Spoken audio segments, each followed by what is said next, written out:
right, we have 2 SSD members, 2 original Agnostic Front members, and 1 guy that played with Slapshot and Agnostic Front. This has got to be good, right?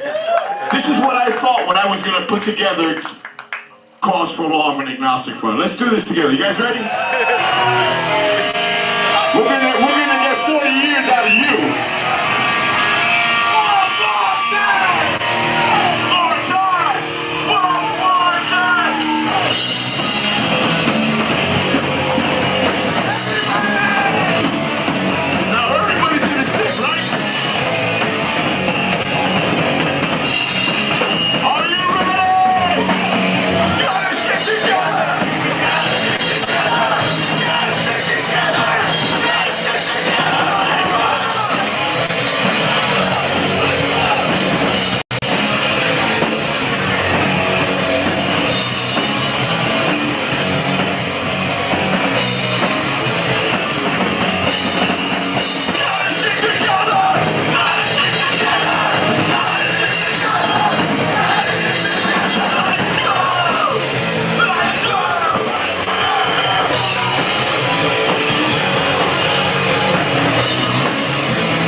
I'm trying to get 40 years out of you.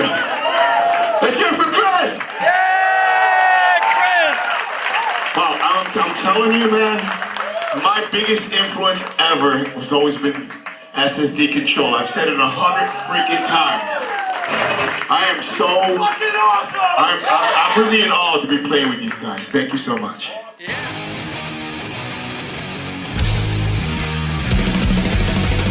Conditioned by indoctrination, conditioned by society. You're a victim of the digital age, a 21st century casualty. Open your eyes, you're losing control. Open your eyes, put down the phone.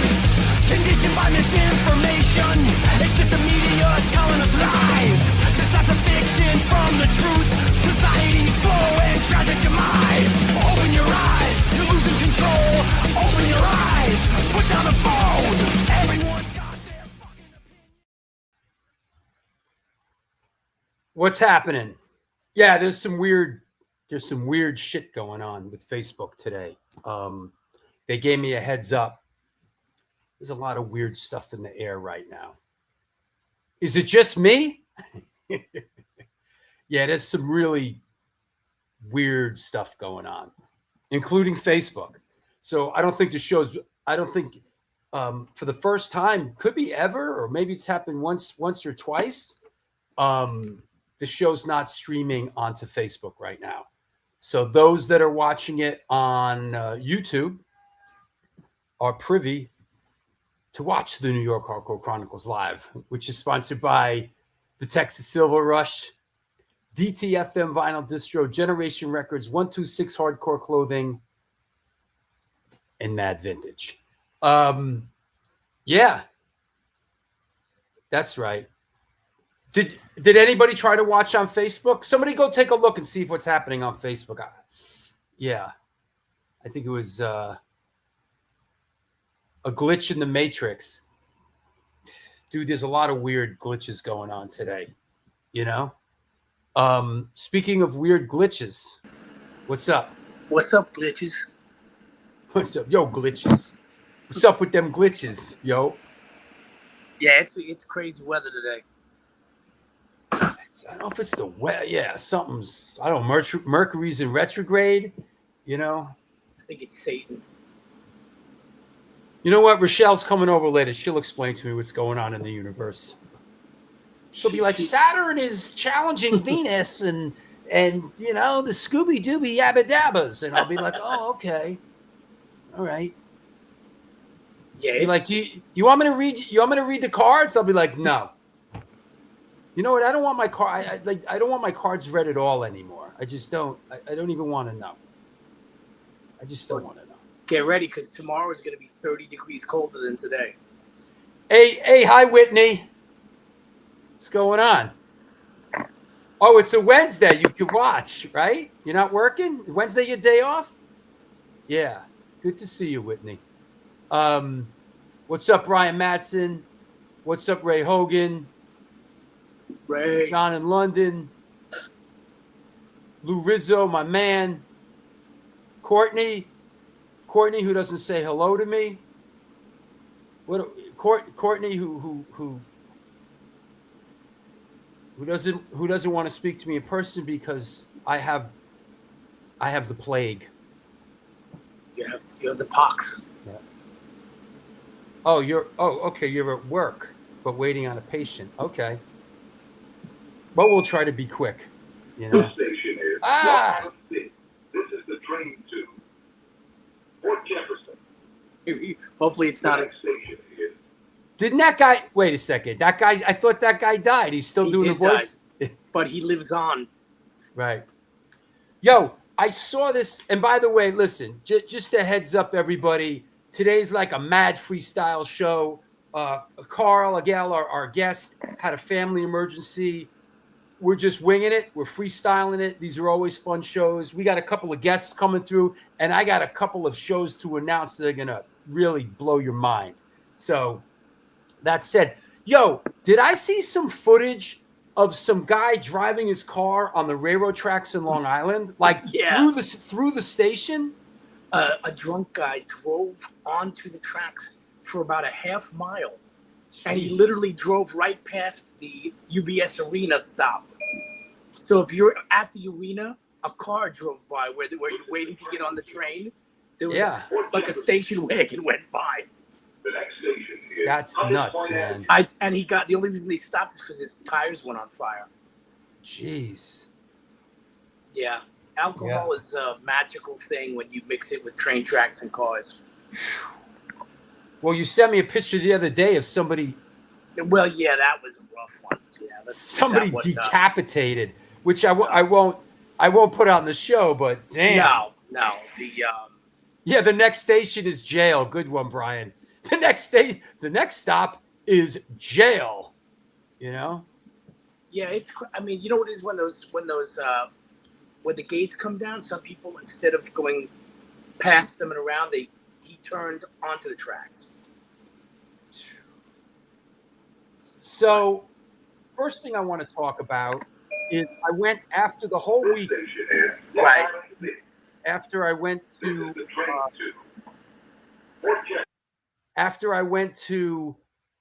up to Bridge 9 to do the Roger and Vinny book event, and then I went to back to New York and did the Roger event. I went to a show in King's Theater. At the King's Theater, and I saw this. Does anyone know? Does anyone know what this is that I saw? I'm super jealous I wasn't at this show. Yeah. Let's see if anybody is familiar with any of these people. You know? Yeah, this is. I really wanted to go to this show, and I'm glad you went at least. I went, and we were really close, and it was great. You know. No, it's not Iggy Pop. Yes, that is Steve Vai. That's right. That is Steve Vai. That is King Crimson, sort of. Yep. I went and saw something. I got another shot. Well, let me tell you who this is. On the left, that's a guy named Danny Carey. He plays drums in Tool, right? Next to him is legendary bass player Tony Levin. That's Adrian Belew next to him, who I saw play with Frank Zappa back in the day. He played with a bunch of people, Talking Heads, I think. King Bowie, Crimson, of course. And then on the right, assuming the guitar duties of Robert Fripp, is the one and the only Steve Vai. So let me see. It was really great. Here's a shot. I'm actually in this shot. Wait, so I gotta say, Steve Vai is about the sharpest looking guy I've ever seen on stage, man. I mean, he looks sharp as hell. And he was incredible. Absolutely incredible. I took this shot, this one. So there's Vi. And here's another one. I'm in this shot. You could see me and Mark in this shot. I don't know if you could see it if you're watching it on the big screen, but all the way to the right where he's holding his fingers out to the right, you see my bald head there. We were like fourth row right in front of Steve Vai, and it was great. It was really great. I really enjoyed it. It was really nice after all the stress of the weekend, driving up to Boston and doing that whole event and then rushing back to New York and doing the Roger event. I got picked up. Mark Levine picked me up and we went out there and we were sitting fourth row. I was fourth row right in front of Steve Vai in a really comfortable seat. And, it's really rare that I get to enjoy a show like that, But that said, let's bring on a couple of people and let's talk about what happened up at Bridge 9. Let's bring on Lori Dawn. Hello. How's the weather on the Cape? It is blustery. Blustery. It's 60-mile-an-hour winds out there. What are those green things on in the background? Oh, those are my little hand weights for my little muscles. Wow. I actually, you know what I also do? I also lift that orange amp as part of my workout. Is that right? Yeah. Wow. So I do these. All right. Good. Listen. Use what you got. Hey, man. Do a couple for me, will you? Exactly. My workout is my workout consists of like stress, aggravation, and anxiety. That's you burn like a lot of calories. Yeah. Yeah. Nervous breakdowns, you probably lose about 5 pounds. Yeah. Yeah. People ask me. Nothing. This station is Long Island City. Every time that happens, I mute you, bro. Jefferson. Yeah. The next station. You get muted for that. Yep. Also, let's bring on Joel. What's up, buddy? Hey. How's it going? Yeah, Facebook's fucked up, man. No, I don't think there's any Facebook today. So if you've made it this far, you're watching on YouTube and and we appreciate it. Stephen, I'll give you another chance. That said, I want to talk a little bit about, we had a great, and I played the clip at the beginning.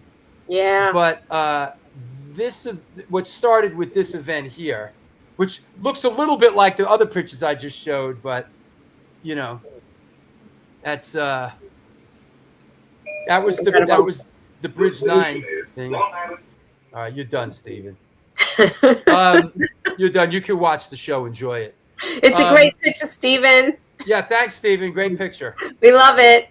But yeah. That said, that was a great day. That was a great day. Look at all the people from New York up there. Well, yeah, I see Rich Zoller. I see the non-residents. Yep, Cindy. Incendiary. Yeah. Steven, you got something to say? You got to talk fast. Go. Go. I can't talk fast. The pressure's on. Yeah. The pressure's on. I don't know why they're doing this now. They're doing it like someone's hitting that button way too much. Yo, I'm telling you, there's something weird in the air going on. Today is a weird day. Yeah, here you go. Here's one of my favorites. Ha. Yeah. Hey, this was a big event for me personally. SSD Control was the first hardcore band I ever saw. I've been friends with Vinny and Roger for a very long time. It was really great. Joel, you were there. What do you think? Oh man, it was one of the best times I've had in years. Such a great time.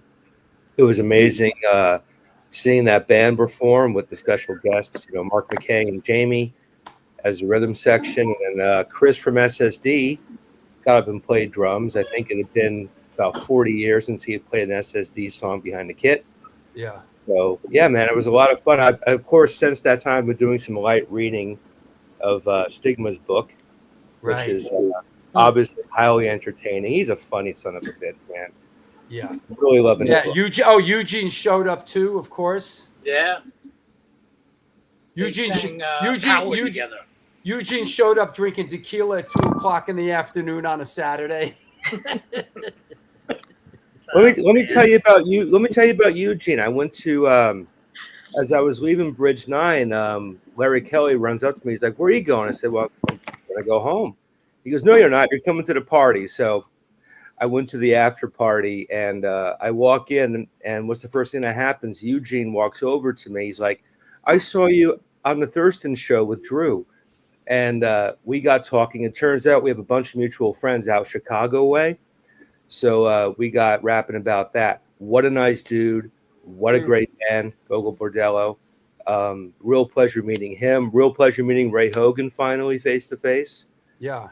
So it's just nice to always connect with people you see online all the time. I hate being online. So to actually be in a room with people is always the most preferred way to do anything.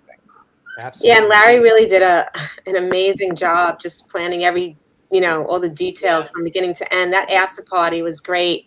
We all went to a place called the Bit Bar in Salem, which is a fantastic, fun place. Arcade games, pinball. We got the back room there, or like the back space there with the tables, and we were all kind of huddled there. Got our tokens, played some games. It was a lot of fun. What's up, Larry? Hey, there he There he is. Hey. How come the cake didn't have candles? Because we didn't want the fire alarms going off in the building. 69 candles. And actually, me and Eugene, we decided we're going to start a trend of a non-candle cake thing. See if it. It's more hygienic. It's more hygienic that people aren't, blowing on, It's more hygienic. Yep. Yeah. There you go. Or as I like to say, fuck the candles. Right? Vinny Stigma in the house. Yeah. Is Steven on the train? Steven's on the train, right? Yeah. Once we get to Hunter's Point, people start coming in. You might just want to boot me off. All right. We'll do that. Well, you don't do it yet. Here's a good shot of the whole gang right here. Here you go. Boom. Yeah, look at that. Yeah. That's Larry, Craig Silverman, Roger, Todd Huber, who is involved with Roger with the book and who's involved with Punk Rock Bowling, me, Mark McKay, Stigma, Jamie Sharappa, SSD, and The Long Wait, and Chris Wren from Bridge 9 Records. So it was a really beautiful day, Yeah, it was great. Well done, Larry. Well done. Smiles for miles, yeah. Everybody smiling, and it was great. Yeah, I got a new best friend, Todd Huber, and me. We're tight. He's a good egg. Yeah. And I got to say this in case Roger sees this, but I didn't really know Roger. I'd say, hey, how you doing a few times. Got to spend some time with him, and he's a trip, that guy. He's really something else. I like him. He's a good egg. Yeah. Larry, Roger said he left his Serial Poet shirt at Bridge 9. Yeah? Yeah, there's a blue shirt. He left it there. I gave it to him, and he said he forgot it there. So. Yeah, he forgot a lot of things there, too. Yeah, that's what he was saying. You know, I'll look in the trash, see if I can find the other things that I found on the trash already. I think I used it as a snot rag. Yeah, there were a couple things, you know, that he was gifted and he was very thankful for. Or I might have told Rochelle to wipe her ass with it or something. I don't know. You see what I use guys' shirts for. He's a funny guy, that Roger. I got to tell you. Yeah. You know. Yeah. Really. Hey, Leia. Hey, Nice Leia, how you doing? Is that Todd? Is who Todd? Todd was in that picture that we just put up. Yeah. You know Todd what? Hughes. And speaking of Todd, he sent me a couple of things. I want to remind everybody, if you're on the West Coast, here is. Hold on there. The police are coming to get me. Yeah, here's Vinny and Roger are going to be out west this Friday in downtown LA. They're doing a book signing. If you're out that way, so check that out. There's lethal amounts of revolution and Revelation Records. So that is Friday, and then there is another one on Sunday. There's another one on Sunday. Here you go. This is happening at Dr. Strange Records in Altaloma. So if anybody's on the West Coast, go check out Vinny and Roger doing it out there. Doing it to it out there. The book is great. So that said. Yeah. Yeah. But yeah, it was a great event. Yeah. It was a lot. It was and then the thing at Generation the next day was great too, you know? Yeah. Is that right? Dr. Strange is legit. I've never been. I don't think I've been to Dr. Strange Records. And maybe we did. I'm not sure if I've been there. Yeah, he had Generation was packed. It was a really good turnout for at Generation, right? Yeah, it was good. Yeah. It was good. And then after that, I went to the show. Awesome. And I sat there like fourth row as Steve Vai just went. And I was like, he gets paid by the note. That's why he's so rich. He used to play guitar for Linda Ronstadt, right? That's the funniest. That's a joke. No, it's a funny. It's from a clip, really funny clip of Steve Vai talking about when he auditioned for Frank Zappa, and basically Zappa goes, you know, play it this way, and he played it and play it with this other note, play it at double speed, play this in. And then he said, play it with, you know, a third note in it. And Steve Vai said, it can't be done. And Zappa went, well, I hear Linda Ronstadt's looking for a guitar player. Look it up. Look at it. What's that? Here's some trivia for the people in the comments. What famous post-punk band did Steve Vai play guitar for? Oh, I know it. What famous post-punk band? Yes. Steve Vai. Yeah. Play guitar. Not an official member, but he played guitar on one of their albums, and it's Ginger should we let Steven answer this? No, Larry. Are you talking about he played on the Generic record, right? Well, he played on album by Pill. Limited. Yeah, album, the Generic record. Yeah. When you say Generic, Flipper ripped them off. You know about that, right? That album. No, not Missing Persons. Or the other way around. Missing Persons was Terry Bozzio. Yeah. Actually, Missing Persons, being the Zappa fanatic. Missing Persons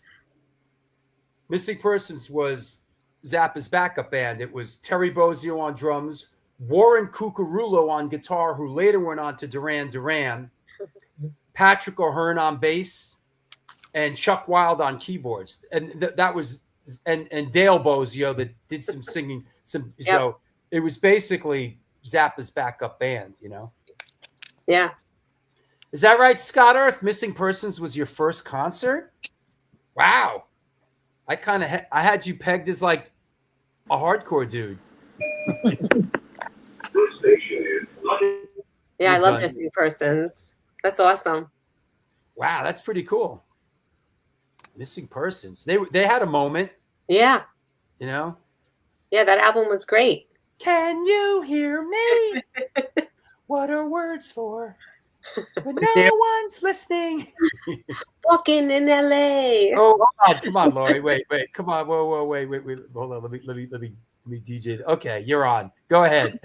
Walking in LA. I'm not making that note. That little that she does. Nobody walks in LA. Is that right? I saw them with Flock of Seagulls and the Tubes. Cause I ran so far away, couldn't get away. And what's the other one? The Tubes. What was the Tubes? White Punks on Dope. Great song Great ever. band live. Punks on Dope. Hey, listen. You want to go deep here with the two? Okay, come on. You want to get jiggy with it? What? Who and what? I mean, how do I even phrase this? Why don't I just spill? No. Where did what band? And don't answer this here. And Ray Hogan, don't answer it either. What Tubes keyboardist Vince Welnick ended up in what band playing with them until their demise in 1995? Easy. Vince Welnick, the Tubes, ended up in what band? Easy. Let's see. It didn't take long. Yes, Ray Hogan, Vince Welnick, I know. He ended up in the Grateful Dead. That's right. Talk. So there you go. Vince Welnick. That said, let's that's right. You know how Vince Welnick passed away? He committed suicide in front of his wife, took a knife and cut his throat right in front of his wife. Ugh. It's horrible. Horrible. Hey, Aaron, you want to come on? Hey, ladies and gentlemen, boys and girls, let's welcome from Butterbrain, Aaron Collins. You don't have to ask me twice. Yeah. Hey, let's look at the you sent me a teaser, right? Yeah. Let's take a look at the Butterbrain teaser, everybody.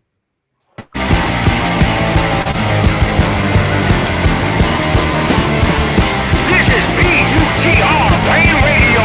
Come on in. Looks like you're ready to begin. Just in case you didn't notice, it's the end of the world. So grab the wife and kids. Grab the husband. Grab the pets. The apocalypse is as fucked up as it gets.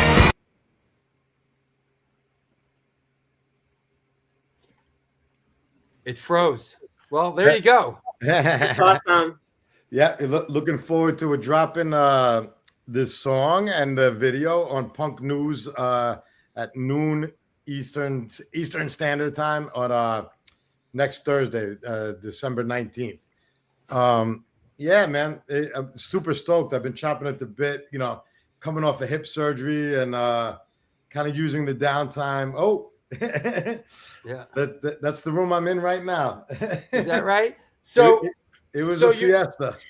So you guys recorded with Angelo from Fishbone. How was that? It was awesome. It was chaotic. It was a roller coaster ride. It was vibing with him musically is definitely like one of the joys of my life. We're absolutely on the same page, and we pretty much produced the record together. He had his hand in some writing, and got to learn a lot from him. I mean, literally forcing me into all right, you're gonna get behind the controls now, and you know, we had a plan to do it from my house. I've never taken on, you know, a project like that. I've, you know, got minimal engineering skills, and, you know, more I like the creative aspect is more up, you know, where I'm at. And he kind of pushed me to get with it, and, you know, we no need to spend money in a big budget studio. I opted to record the bass and drum tracks at a buddy spot in Astoria, a pro studio. I just felt more comfortable, like, getting at least the bass, the drum sounds done. And then we could kind of work from there. I wasn't that comfortable doing that at my house. It's kind of a process. That's the engineer right there, Nick Chingbukas, an old friend. He played in a band in White Trash's era in the late 80s, early 90s that was signed to I think Atlantic, called Collision, another local Queens band called Collision, a 3-piece. And that's our drummer, Mike. And yeah, that's taken on the rooftop of his studio in Astoria, Long Island City. Right. And this, let me ask you about this. Am I hold on. Did you go, this is a good one. Hold on. Did you go surfing with Angelo? Yeah, I think I might have pushed him back a little. That picture says it all right there. It kind of does. Yeah, I was like, let me get this guy back to land. They were one of the few breaks we took. You know, I live up the block from the beach in Rockaway. The surf happened to, you know, be up that week when we were recording, and you know, it was that was our breaks. We were working round the clock. What happened was he was here for gave us like a 5-day window before he started doing the same thing. Thank you. That's from my GoPro on the surfboard, actually. But basically we had 5 days to get, you know, 8 songs recorded. A little bit of a tall task, and our only breaks were running out to the beach and getting in the water, and the surf was up, and I brought my board. And that was about like a 45-minute beach break. And I talked to him. He's got balls of steel, man. He's not really an experienced surfer, but he's come out a couple of times and willing to get on the board. I've had that face myself several times. He's a trooper. Steven, you have something to say? Yeah, I gotta go. I gotta jump off the train. Anybody? All right, we'll see you later. All right. Thanks for all the pics. Yeah. Thanks for all the distractions. Long Island Railroad, man. No, he took some great pics on Saturday. He always does. Is this the this is the crew, right?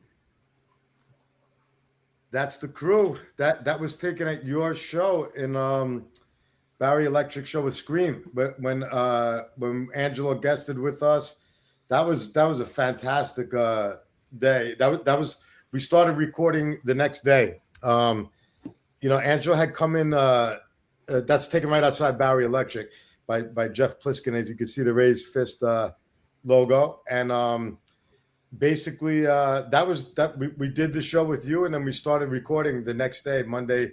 We had Angelo from Monday to Friday. He flew out like 4 a.m. Actually, his flight was like 6 or 7 a.m. First flight out I convinced him to stay another day, thank God. And he had a Fishbone show that was booked last minute in San Diego, like, you know, that night. He's a warrior, man. You know, we worked around the clock, you know, basically, like, you know, barely took a nap, like got much sleep, and he was off to show in San Diego that morning. Gotcha. This one was only about a week or two ago. We went in to record an extra song that I kind of felt the album was missing a little something. And most of you guys know a cover that we do live of the artists that, you know, that we've all, you know, kind of been influenced by. And so we went back into Nick's studio in Astoria to record that cover song, which we're you know, most likely going to add as like the bonus track in the album. Got it. Did you say what the track was? I mean, should I might as well, right? Yeah, might as well. It's Bad Brains, Eye Against Eye with the intro. And it's something that we started doing at your shows when you invited us to play. To get honest with you, that we kind of felt a little bit like out of the loop as like a funk, like rock, like slightly punk band, but are we going to fit these shows? And we threw that in, like when the first time you asked us to do back when the shows were at Niagara, the New York Hardcore Chronicles show. And one thing I think we do offer is pretty good musicianship with our crew, and it was something that everybody in the band, thank you, we agree. It's a song we all loved, and we said, yeah, let's tackle it, and show these motherfuckers what's up. And I think it helped garner some love on your scene from the punk rock crowd, the younger kids and stuff, to what we and now it's like you close the sets with it, and it's 100%. That was not. That was kind of a spur of the moment throw-in, and we said, let's keep doing this at live gigs. Like everybody seems to dig it, and we dig it. We love playing it. It's a good one. It's a good one to end the set with. It's kind of become our closer. We might. We kind of end our set with "If the Kids Are United." And it's become our closer. It's good. It's good to have. I'm a believer in that. Like it's definitely good to have a little stamp on. Maybe you switch it up after a little while, but we've been rocking it for a while now. But we were talking about recording a cover for this record. We were so pressed for time with Angelo, like everything was moving a mile a minute. We took an attempt at a couple of things that were like just at a cover that wasn't going to come together good, and we weren't really ready to record it. And after we did the album. After the album, we had the songs recorded. It was just like, something's, you get to digest where you're at. And I was like, something's missing here. And, I spoke to Sally about it. I said, yo, what do you think about that? And she was like, bet. And talked to the guys. And we were going in for like a final mix session that same day. And we said, fuck it, let's bring the instruments in. And we're going to talk to the engineer. He said, yeah, I'll get you going and let's record it. And it was easy peasy because it's something we've been doing for a while. It was kind of like one of our own songs where we knew it inside out, I just came across a cool photo. Check this one out. There you go. Check this out. Boom. Come on. Oh boy. There you go. That was my first recruitment into live gigging with Drew Stone, and we've done quite a few since, we just did it on the spot, right? That one was on the spot, man. Was that the benefit thing? It was the benefit up at Poughkeepsie at the Chance upstairs. Yeah, right. For Rich Oldham. Yeah, and, right. And I think I came last minute. He had asked me if I want to do. He had Isaac, Danny Diablo, and a few guys doing like hip hop sets. So he asked me to do a few of the White Owl hip hop songs. I said, fuck it, why not? For a good cause. And I came up, and then you were like, yo, you want to do this? I was like, yeah, great, let's play some shit, Is this the same we one? We rehearsed that like 10 minutes before the set. Is this the same one or another one? That looks like the same one because that was the only one where it was just me and you, I think. Yeah, right.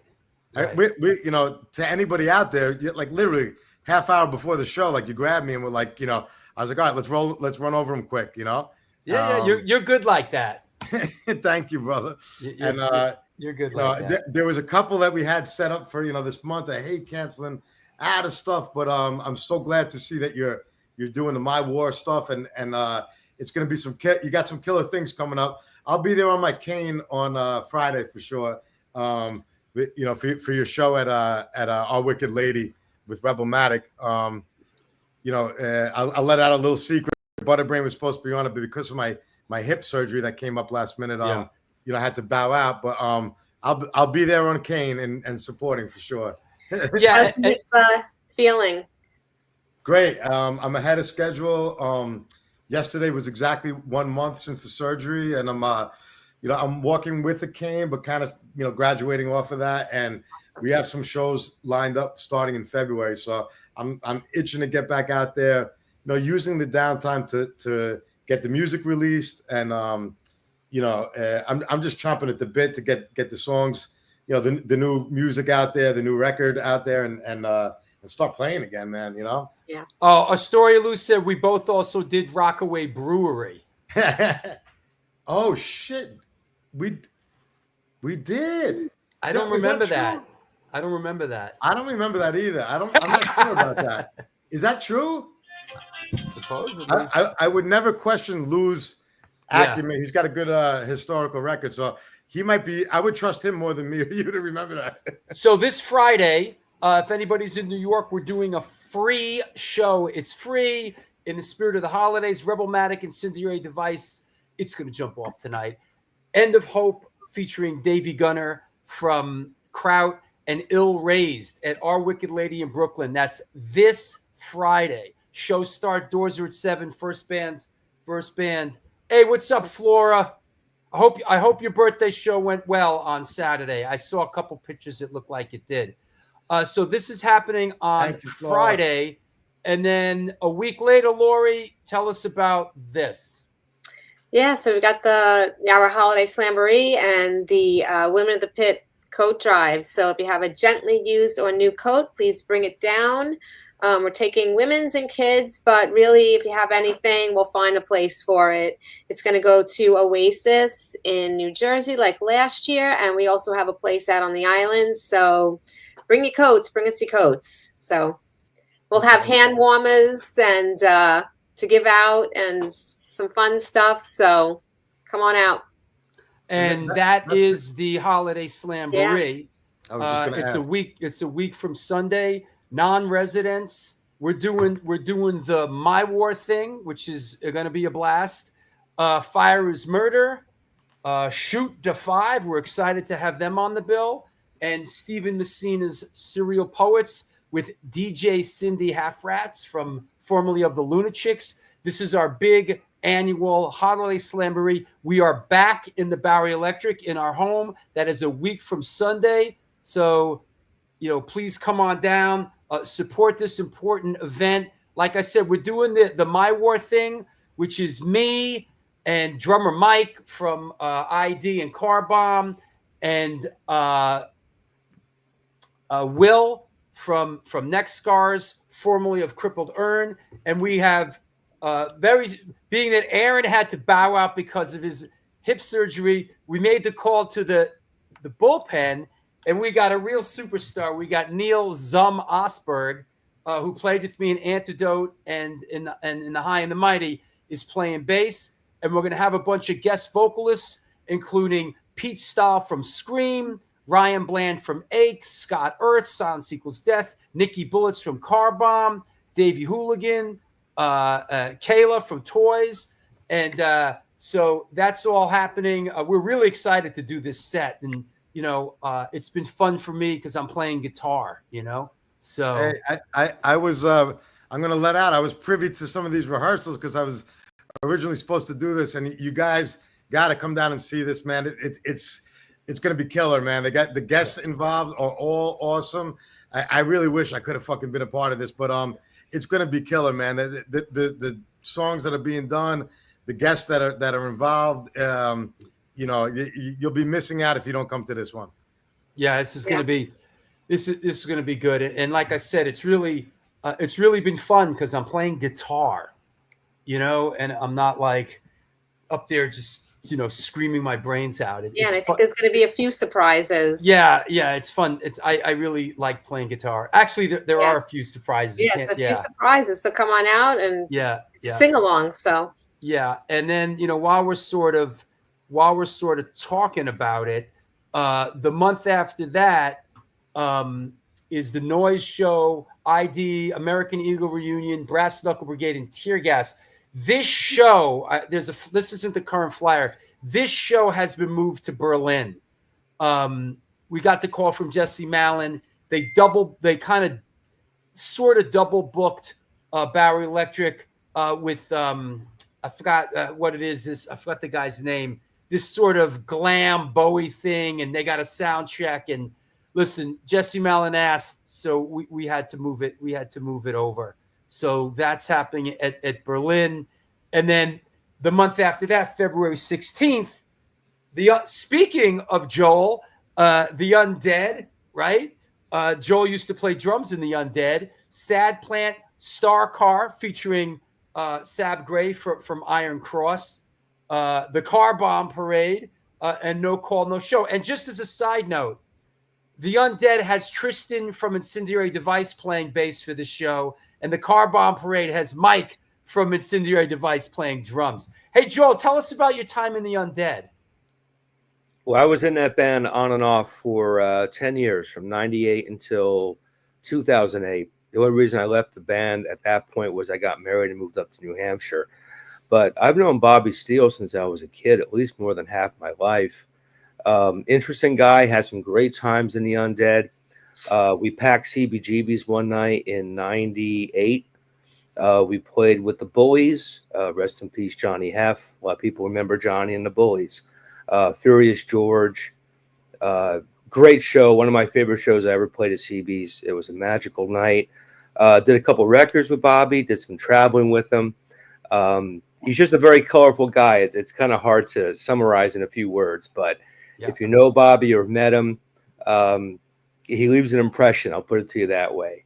Yeah. And he obviously started his career as a member of the Misfits, and was with them for 2 years before Doyle. And he's still at it, man. I talked to Bobby just a few days ago, actually. He's got a new record coming out. I don't want to spoil any of the details that he gave me, but he's got a really cool record coming out. And he's in a good place in life. He's married and doing well. And, I just, when you get older, you worry less about the band shit, and you worry more about your people being okay and happy in life. And he's definitely checked off both those boxes. So I like this sort of the 2024 version of Bobby Steele. Me too. I like dealing with him and his wife, very much. So, you know what? And there's a tie in here as we're talking about the Undead and the Misfits. And I think I'll just drop this right here. I just announced yesterday that one of the white whales out there, Arthur King, he goes by, but Googie from the Misfits, and a lot of other things. He played an Antidote and The Noise, but we got a very elusive guy that never does interviews. And so I'm making a disclaimer with this one. It's like, let's hope for the best. This show, a lot of times with this show, we get people that just do not do this sort of thing. So it's sort of iffy if it's really going to happen. I think this is one of them, but we're going for it. Yeah, we got Googie. We got the Goog to come on the show. Hey, Drew, real quick, because I know you got Googie coming on. Yep. Here's a factoid few people know. Googie had a band before the Misfits. He was playing in a group called The Accidents with Wes Beach from the Plasmatics and a guy named John Carlucci, who was in a band called the Speedies. Some of the old school New York people know the Speedies. Very few people know about that, so that might be something to bring up on the show. It was well before the Misfits days, and of course, Googie went on to do the Misfits, and Wes went on to the Plasmatics. So, and John from the Speedies. So, kind of an interesting little unknown chapter in Sir Googie's life. Well, not only will we ask Googie about it, but we'll ask Wes about it. There you go. Because he's coming on the show as well. Right on. So, but I think I'm going to drop this right now. I'm going to drop a big banger here in everybody's lap, right here. Sometimes when we book the show, it's like just coincidence. Like you sort of one thing leads to another and leads to another and leads to another, right? One day you book this guy and then next day you book a guy who played with them, and then one day you book Googie for who played in the Misfits, and then the next day you book this other guy that currently plays in the Misfits, and this hasn't been announced. But this is a guy that has been requested. Get this guy on the show. So There you go. Lombardo? You asked for it. You got it. Hey, Dave Lombardo That's is a good coming on. one. Is coming on the show. Look at all those bands in there. Yeah, Holy, that's a resume. Slayer, Mr. Bungle, Phantomas. Is that how you pronounce that? Phantomas, Phantomas. yeah.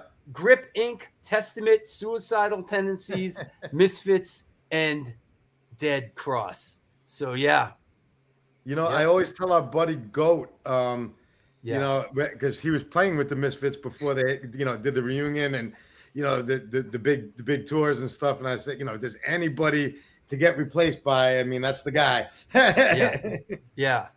You know, I don't know if I'm gonna ask Dave about it, but what Goat told me was Dave didn't really know the Misfits material, and basically the way that they rehearsed with him is Goat played it with them once.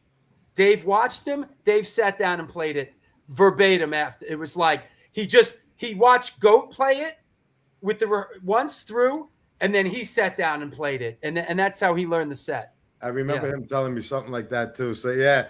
I mean, the guy, you know, talk about a ringer. You know, that's a ringer and a half. Yeah, and I crossed paths with him when a couple years ago we played with Mr. Bungle. He's a really nice guy. You know, that Mr. Bungle lineup you played with was killer. I remember that. It was him and Scotty Ian and I can't remember everybody. It was like a killer lineup. Well, no, I think that's the Mr. Bungle lineup. It's Dave, Scott Ian, Mike Patton. Who else? Astoria Lou. Trey. Astoria Lou. Who else was in Trey, right?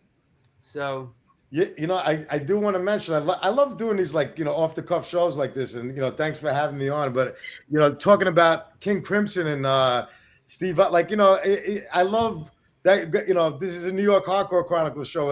You know, as soon as you show that picture at the top of the show, you know, we're music here. You know, yep. King Crimson, hardcore. You know, we all, you know, it's all the same shit. It's music. You know, so when you dropped that at the top of the show, I was like, whoa.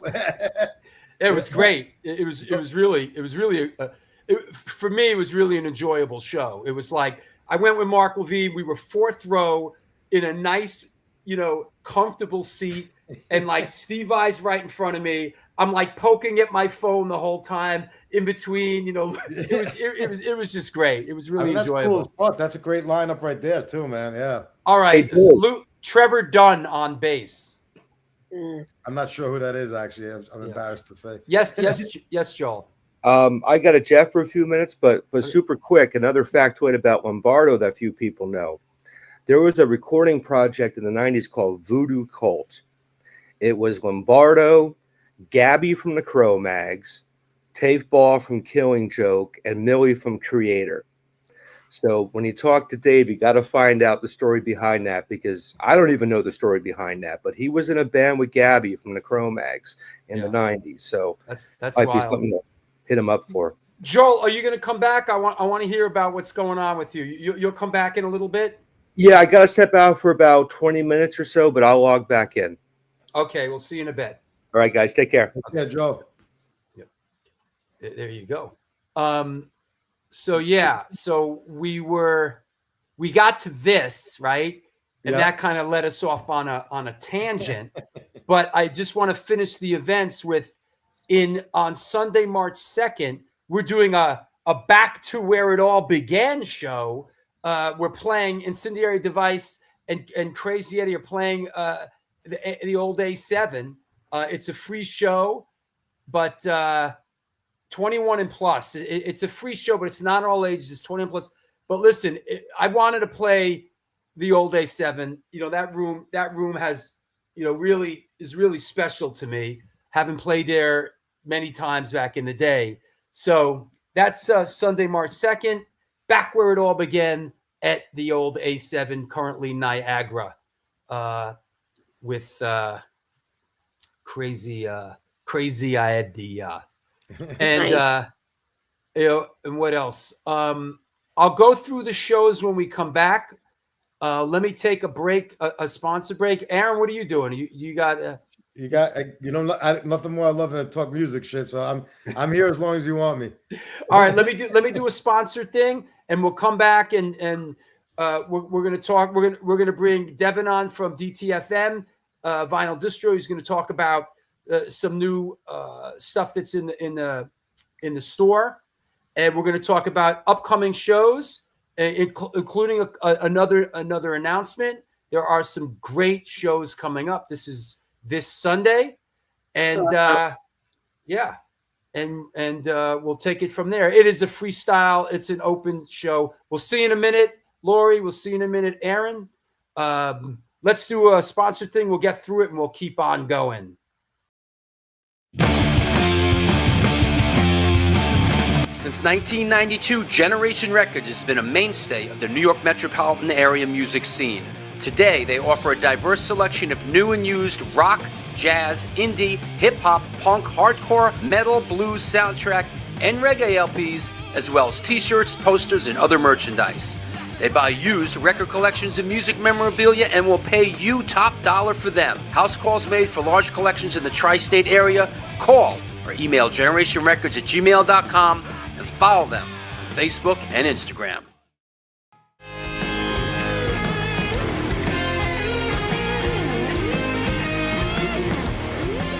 Will that be cash or in debt? Do you mean debit? Yes.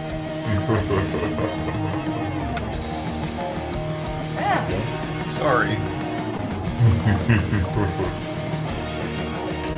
Another eternally satisfied customer.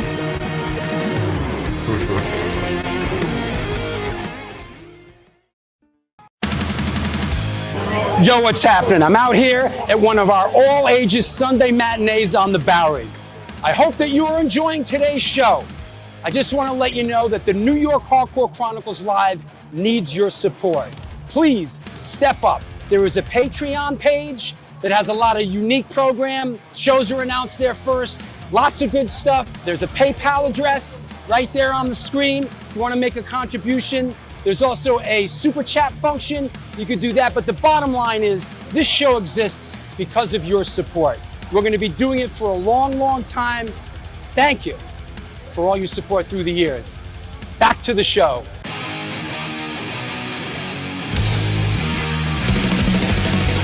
Conditioned by indoctrination, conditioned by society. You're a victim of the digital age, a 21st century casualty. Open your eyes, you're losing control.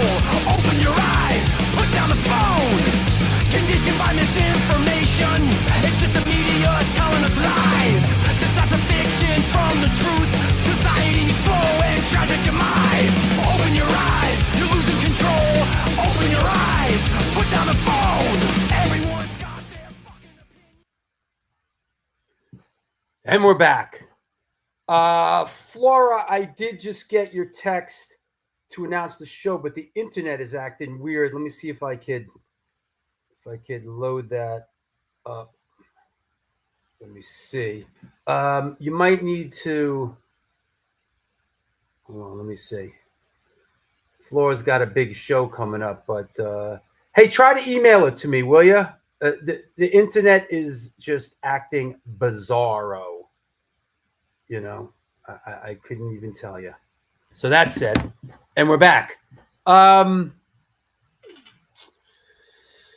One of my personal favorites are coming up. Thanks for what's one of your personal favorites? Which one you talking about? Which show? Brr. Bah. That said, what else? I want to announce a couple shows. Of course, this is the next one. Brian Slagle, Metal Blade Records. That's this Sunday, co-hosted by Howie Abrams. This is going to be a really, really great, deep show. We're excited to have Brian on the show. A couple days after that, our friend Renee Mata will be on the show. Lots to talk about. Very interesting music business guy. We talked about him before. Wes Beach from the Plasmatics is Sunday, December 29th. We just announced this the other day. Nathaniel Shannon, who put out the St. Vitus book, will be on Sunday, January 5th to talk about to talk about that. Sunday, January 12th, Matt Henson of Noise. Oi, oi, oi. That will be very cool. Delta Bravo, Urban Exploration Team. We wanted to do this show for a while with Jimmy Ferrari, talk about all. He's very, very passionate about it. This has yet to be announced. You hear it here first. Mark Haggerty from DC Hardcore Represent, from Gray Matter and Iron Cross, played on all the great Iron Cross stuff. Mark Haggerty will be on the show Sunday, January 26th. Sunday, February 2nd, Sean Stern and Mark Stern of Youth Brigade. Also, they are the force behind Punk Rock Bowling. We mentioned the Goog is coming on Sunday, February 9th. Yo, this really got people's attention. Come on now. Merle Allen, Murder Junkies, Gigi Allen's brother, Wednesday, February 19th. And then, of course, Sunday, February 23rd is Dave Lombardo. So lots going on. I'd be amiss not to mention, please support the show. There's a Patreon page. There's a PayPal address. Show needs support now more than ever. That said, there's also room on the boat these days for another sponsor. If you'd like to be a sponsor of the show, reach out. We'd love to have you. I'll explain to you how it works. We need another sponsor. There's room on the boat for another sponsor. If you're watching the show in rerun, please subscribe to the Stone Films NYC YouTube page. Also, the Instagram is Stone Films NYC. I'm a little shell-shocked from everything that's been going on, so I'm sort of a little slow. I want to thank my new patron, Susan Antonson. Antonson? How do you pronounce it? Susan Antonson? Who's been a supporter for a while. Hello, Dominic. Where are you in Illinois, brother? Yeah. Is that right? Soft White Underbelly has over 1 million views with Merle. All right, yeah, people were excited. Count, what's up, Count? Upstate Represent. I'm looking forward to all of these. What a lineup of shows. I know, right? Fucking crazy. Fucking 350 shows into it. And it just gets, I don't want to say it gets easier, but yeah, it's crazy.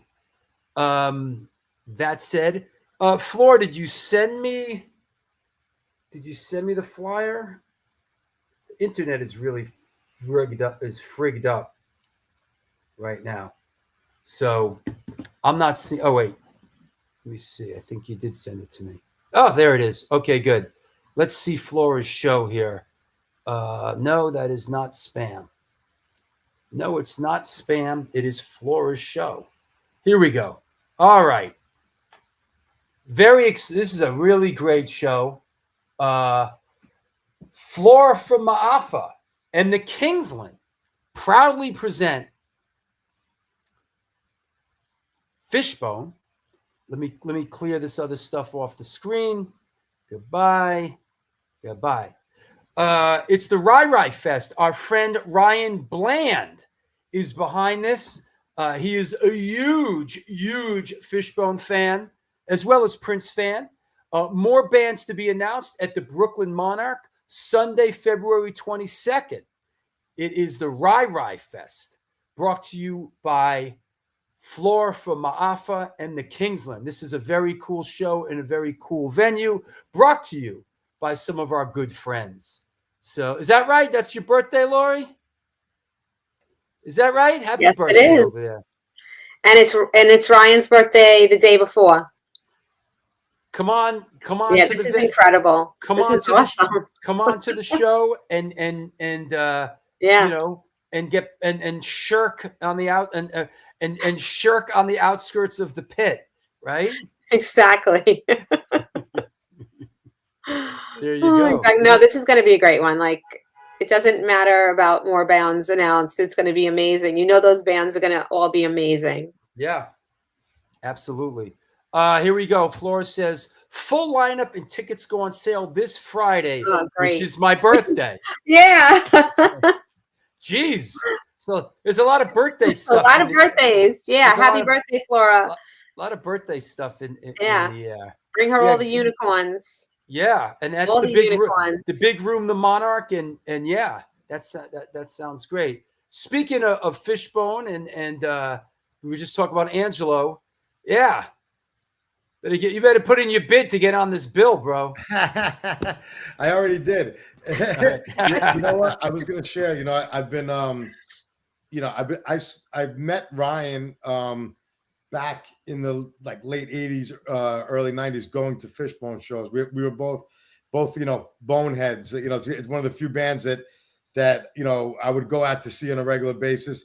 And our sax player Terry Thomas in White Trash, you know, made the connection. Me and Ryan hit it off as kids. We used to travel, go upstate and go see him and stuff. And I'm really happy for him. You know, this is you know, to have Fishbone play for his birthday, and you know, you can't take away that he's been a Fishbone supporter, and you know, he's been in the trenches for 20 plus years, and he deserves his own Fishbone show. Yeah, Ryan Bland's a good guy. I was just gonna say one of the better, you know, one of the good guys on our scene, and love the guy to death, you know. Yeah, and Ake is awesome. In a sea of subhuman hunks of human feces, Ryan Ake is one of the great guys. He really is. He's always stays the same. There's no fronting, and you know, most of us have seen him. If you're really on the punk, you know, New York scene, he's been, you know, from St. Mark's. I think he was working at Trash and Vaudeville, you know, during the whole '90s, and you know, I'd run into Ryan everywhere, from Fishbone shows to I used to go see his old band Home 33 play. Wow. And back then, you know, he was in the Bushmen too. Yeah. Bushman, yeah.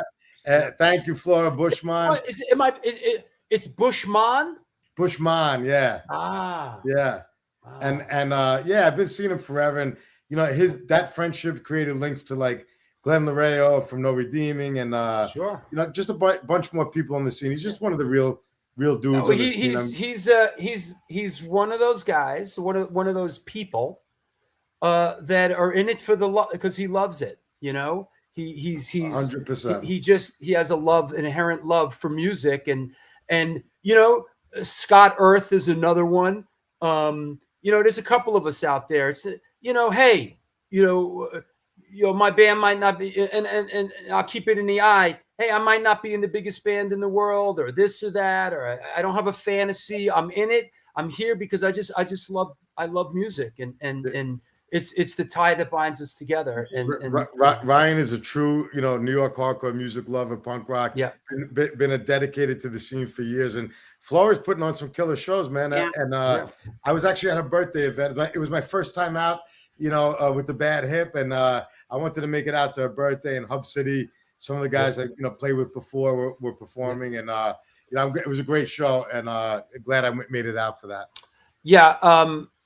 LaRoche asks, "Hey Drew, maybe I missed it, but have you had anyone from Void on the show?" I have not. I have not had anyone from Void on the show, but you know what we say around here: sooner or later, we make it to everybody. Everyone ends up on the show, so you know. Yeah, and Ryan's contributions to the flyer books are great. That said, let's bring on our good friend and supporter and sponsor, Devin Casavant. What's up, man? How's it going? So how's things in Fargo, North Dakota? Ice cold, man. Ice cold. How much snow is on the ground? Maybe a couple inches, because we had a day where it melted. But it is still freezing. Yeah. Oof. Yeah. I'm not a big fan of winter. Never was. I should move someplace with a warmer climate, but I just don't. Yeah, because how long is winter? Say what now? You got a couple things for us? Yes, I do. Let's. I wanted to start off with some local stuff too. Go ahead. These guys have been holding their own with some of the big boys for a long time. They're starting to tour Europe. They're starting to tour. Well, they've been touring America for a while. Fargo's own Gorgatron. Gorgatron? Gorgatron. I like the art. Let's see that art. Yeah. Very cool. Really good Yeah, that's awesome. thrash metal. We are Gorgatron. And their name really describes their sound. Yeah, you know something, already I got to say that Gorgatron has a lot going with them. One, they're from Fargo, North Dakota. So they're hard. They're like tortured, like they're just like tortured frozen souls. I know Gorgatron's not soft. All right, what else? All right. This is an album. I think it's one of the best albums Relapse Records ever released. Toxic Holocaust's Chemistry of Consciousness.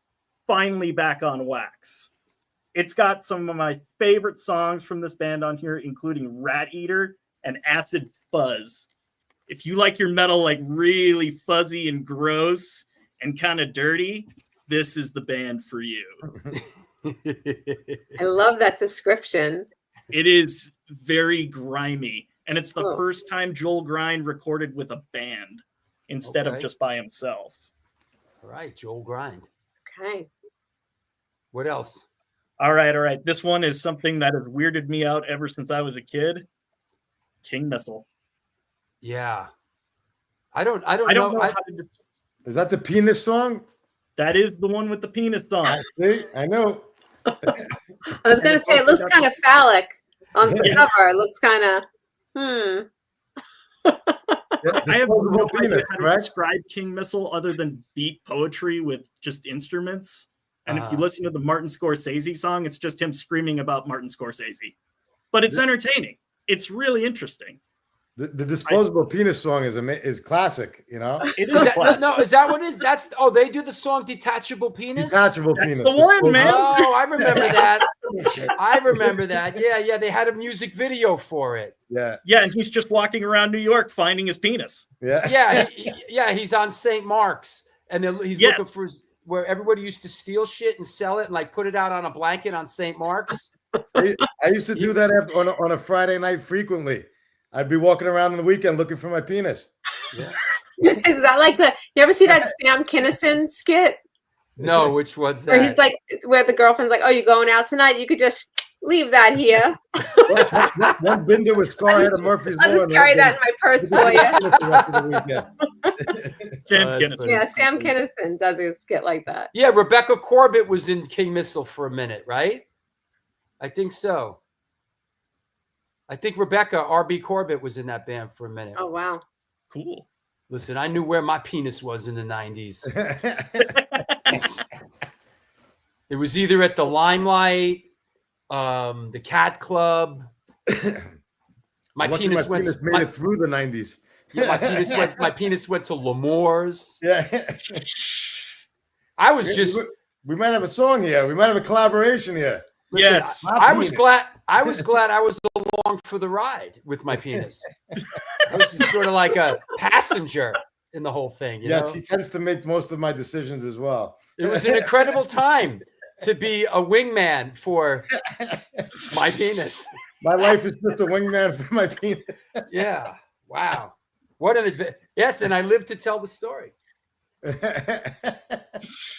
I was just attached to this thing that would just bring me places and get me into all kinds of situations too. You know, I'd find myself in the weirdest places. You know. Oh wait, is this lyrics to the song? I saw my penis lying on a blanket next to a broken toaster oven. Some guy was selling it. I had to buy it off him. He wanted $22, but I talked him down to 17. I took it home, washed it off, and put it back on. I was happy again, complete. It's pretty brilliant, man. Those are lyrics. Those are the lyrics to the song. Well done, Brian. Yep. Incendiary penis. If it wasn't we need another woman on this show. It's gonna jump off tonight. We need to drown this out. Enough. Sorry, Lori. I know. Hey, Rochelle, if you're watching, I'm only kidding.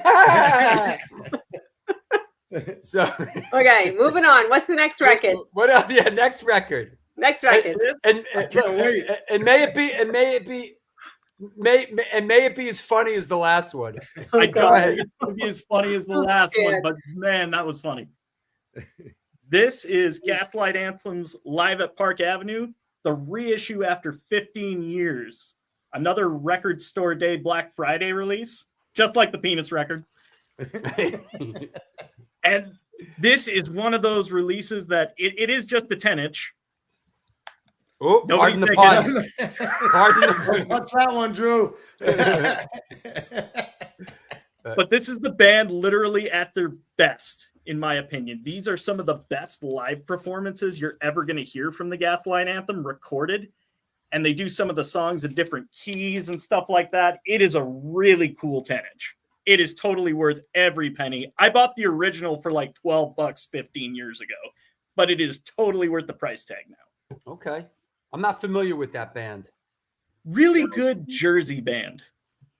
Oh, picked up the Gaslight for RSD. Record Store Day. Ah, okay. Oh, excuse me. Get with it. Record Store Day. And back just in time for the holidays. Turnstile. Ryan Eno? What is that? Nice. Yeah, the Turnstile. The Turnstile. record that never stays in stock. Which record is that? Glow On. Right. Great band. Awesome. I enjoy them a lot. I love that band. They're great. I think they're fantastic. Yeah. How many records do they have out? They have that kind of catalog already? They're young bucks. Dude, they're headlining big festivals this summer, man. Yeah, they're huge. I took my nephew to see Blink 182 for his birthday last year, and Turnstile was opening up. I was like, what? Yeah. Awesome. Good to see.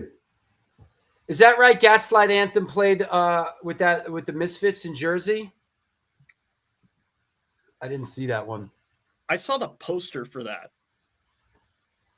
Oh, they're a Jersey band. Is Gaslight Anthem from Jersey? New Brunswick, I believe. Okay. All right. I'm not real familiar with them. But yes, they are. Okay. Yep. I don't even think some of the songs from that 10-inch are in print anymore other than on that 10-inch. Gotcha. Anything else? That's all I got.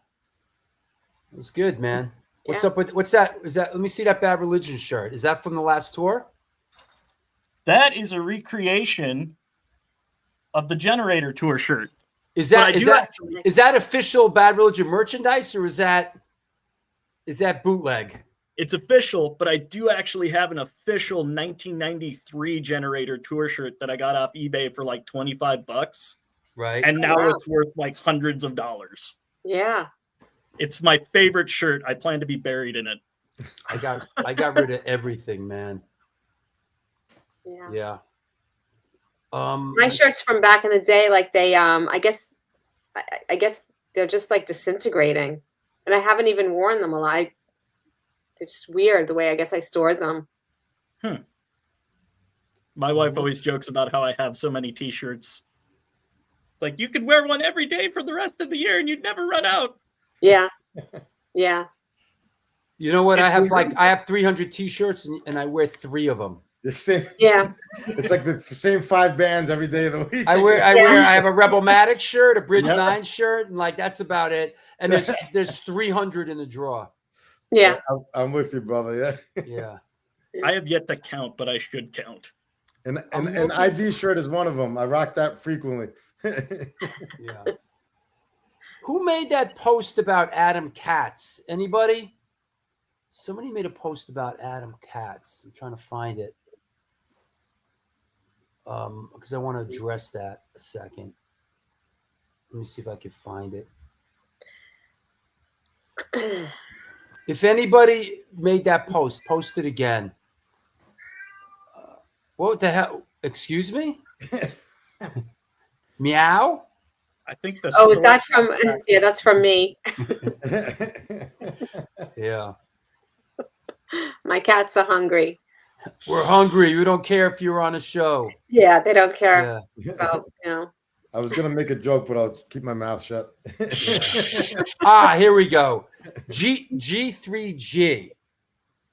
Going back to this, I just want to address this a second. I was flying on acid at the Meadowlands when Ray Bees was working security and Adam Katz was thrown off the building in '89. What happened with this is a tragic story, but this wasn't correct. This is a famous heinous story. Adam Katz was a young kid. He was young. He was in his early 20s, and he went to see the Grateful Dead at the Meadowlands.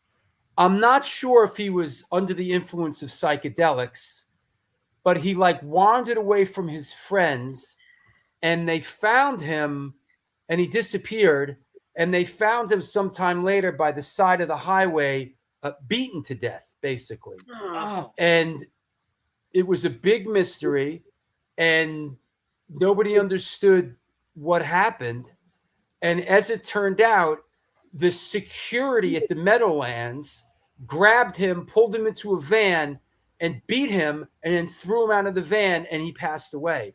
And this is when places like the Meadowlands and this is in 1989, when those venues, the security was very heavy-handed, and they basically hired the local football team from Rutgers College to do security, and they gave this kid a beating and they killed him. And it's a very famous and sad and tragic story. God rest. No, he did not fall off the Skyway. No, he did not fall off a Skyway. He did not fall off a building. I don't really, from what I understand, he might have been acting a little erratic, and they got their hands on him, and it's a very sad story. So that's I'm just pointing that out, that Adam Katz, was that whole thing led to a lot of changes being made in security, in the heavy-handed security at some of these concert venues. If you remember going to concerts in the 80s and 90s, it was basically the security guys had no formal training, and they were just looking to hit people. Yeah, I was at a concert at Nassau Coliseum. I think it was Ozzy, and some kid was just flipping out, and he ran and he went right through the plate glass, window there, and they just jumped on him and was and it was just he's clearly not in his right mind, and it was just awful. Funny you should say that. Not to go on about the Grateful Dead much longer, but in 1980, I saw the Dead at the Nassau Coliseum, which was always a very stressful and dangerous place to see a concert, because the cops were very heavy-handed and the security was very heavy-handed. The Grateful Dead didn't play there for many years because basically that fucking town of it's not Huntington. What is it? Basically, they would unleash a huge police presence to make as many arrests as possible to make that town money. So anytime there was a concert at the Nassau Coliseum, the town of Hempstead just looked at it like it's an opportunity for them to make a lot of arrests, beat up a lot of kids, and make money. Uniondale, that's what it is. Uniondale, right? It was right next door. Sorry, you're right. Yeah, Hempstead was right there. All this talk reminds me of. It's funny. I love these kind of conversations. It's going in a whole different direction. But one of the places that we used to go up with, a smaller venue where, security, it closed down because someone ended up found in a dumpster. I don't know if you remember that story. It was either Lemoore Brooklyn or Lemoore East, but that killed a great venue for a lot. I mean, a lot of people talk about CBs and the old venues. Like for me, it was like Lemoore's and Lemoore East were like, I was a rock metal dude, so I loved going to shows at those places and playing at those places. So like, I forget if it was the Queens one, Lemoore East or Brooklyn, but I remember when that happened, that was like, the end of that, Sure. That sort of ties in. I'm going to bring Joel back a second. Hey, Joel, did you hear what we were just talking about the Adam Katz thing? I didn't. I heard a little bit about Lemoore's. So I think this kind of ties in with what I know you want to bring up about the Gits and the gal that played in there that was tragically killed.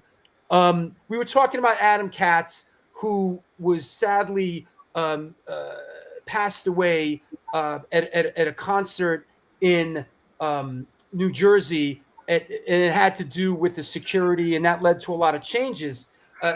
He tragically was killed, and that sort of segues into what you were talking about, Maria and the Gits, right? Tell us about it. Mia Zapata. Yeah, thank you, Drew. I wanted to mention I have a YouTube channel as well, and I do interviews, and I have one coming up tomorrow that's quite special to me, and I'm really proud to be able to share it. Some of you may know there was a band called the Gits, mostly associated with that early 90s Seattle scene. Fantastic band. If you've never heard them, imagine Janis Joplin fronting Bad Religion. An amazing band fronted by an amazing singer named Mia Zapata. The reason why the Gits aren't more well known is because in July of '93, Mia passed away under very tragic circumstances, and you can read about that elsewhere online if you're so inclined. But what's important, obviously, we want to remember Mia, but there's been a lot of things said and written about her, not always the most respectful means in doing so, frankly. And what gets lost when discussing the Gits is how amazing they were as a band. And fortunately, that's been rectified recently through this book. It's a book called Mia Zapata and the Gits, a story of art, rock, and revolution, written by the band's drummer, Steve Moriarty. What this book does is it focuses on the musical history of the Gits. It begins when the band forms, and the book concludes literally the night before Mia's death. So it's really just about the music and her as a singer and as a creative force, and the friendship between the members of the band, particularly between Steve and Mia. I waited years for a book like this. About 10 years ago, I was actually tempted to contact Steve and ask him if I could write it, because I thought the Git story was more than just the tragic end of the band. I thought they made tremendous music that needed to be recognized and enjoyed by more people, and not just focusing on the tragic circumstances. So Steve finally published this book, and on my YouTube channel tomorrow, I interview Steve about this book, and we'll talk a lot about the musical side of the Gits history. The entire Gits discography has just been reissued after many, many years, fully remastered. It sounds fantastic. It's currently available digitally. However, the first album, French and the Bully, is being reissued by Sub Pop Records in January on vinyl. I've heard it. It sounds fantastic. So even if you have these records, you want to hear the new versions, they sound amazing. Mia sounds extraordinary as always. So tomorrow, Steve and I are going to dive into this book, and we're not going to focus on the tragedy. We're going to celebrate the history of this amazing band that more people should have heard. And my YouTube channel is Glory is Noise TV. That's the word glory, I-S, Noise TV. And that video goes up tomorrow morning, and it'll be up there forever. But definitely check this out. Of all the interviews I've done, this will be my 119th video. on the channel. This is probably the one that's dearest to me. So, what time is it happening? It's no particular time. It's already been done. It's edited. I'm just going to premiere it tomorrow morning, probably as soon as I get my morning coffee going. So, if you check in by mid-morning tomorrow, East Coast time, it'll be up there. The actual name of the video is Art Rock Revolution, Remembering Mia Zapata and the Gits. And Steve and I dig pretty deep into the history. This is a band that played with Nirvana. When Nirvana was just starting out, they were part of that whole thing. And then tragedy took Mia away. So we want to make sure people, get a current context of this band and why they were so goddamn good. And a really, really sad and senseless, crime. It took them, it was unsolved for over a decade. They really couldn't figure out. And in the end, sort of a bit by happenstance, they connected a couple dots, and it was just one of those it was a real tragic set. It was like a random thing. They got, this creep just saw her come out of a bar, followed her, and it just really sad, really sad, tragedy, and they couldn't figure it out because it was so random. It wasn't like someone she knew. It wasn't like a disgruntled band or employee. Nothing. It was a total random thing and had nothing to do with her celebrity status. Yep. Yeah, it took them 10 years to find the assailant, and they did it because not to get too deep into this, but the medical examiner had noticed the presence of saliva and had the foresight to hold on to that. And it was held on for 10 years until the DNA technology caught up. Yeah. And they found a guy, and that person who committed this crime ended up dying of COVID. So COVID's not all bad. But yeah, it took 10 years. And initially the police thought it was someone within the scene that had done it. So of course that broke the scene apart there in Seattle for a bit. There's a lot of, suspicions. And I will say, without getting any further into that side of it, because I don't really wish to, but there is a documentary film from 2005 simply called The Gits. That gets into all the post-93 stuff, all the forensics and, how things happened post that event. My conversation with Steve tomorrow is strictly about the band and the early years and the crazy things that young people do when they're in bands in college and having fun and, experiencing things in vans, and it's a celebration of just that kind of life. And cool. I'm so grateful Steve finally decided to do it. And speaking of which, are you excited to be co-hosting this with me? Yeah, we worked it out with Uncle Merle. I'm excited. This is going to be a lot of fun. I have to say that, I announce shows constantly, and, usually, the response is like pretty good, when I announced this show, it was like an avalanche of people, like just, I mean, this show it's probably got way more of a response than the Googie show I just announced. This show probably got more of a response than the Dave Lombardo show I'm about to announce on social media tomorrow. Yeah. And Merle's a fascinating guy.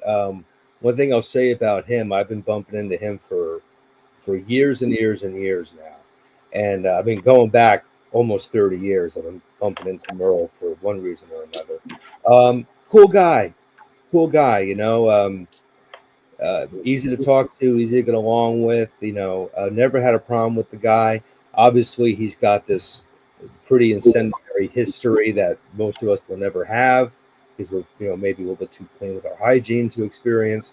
But he's had this amazing run, and not just with Gigi. I mean, the whole thing with the band after Gigi's death is an interesting story too. So he's got a lot of things to say. He's got a lot of history, a unique individual. So that's going to be a fun show. I hope people check that out.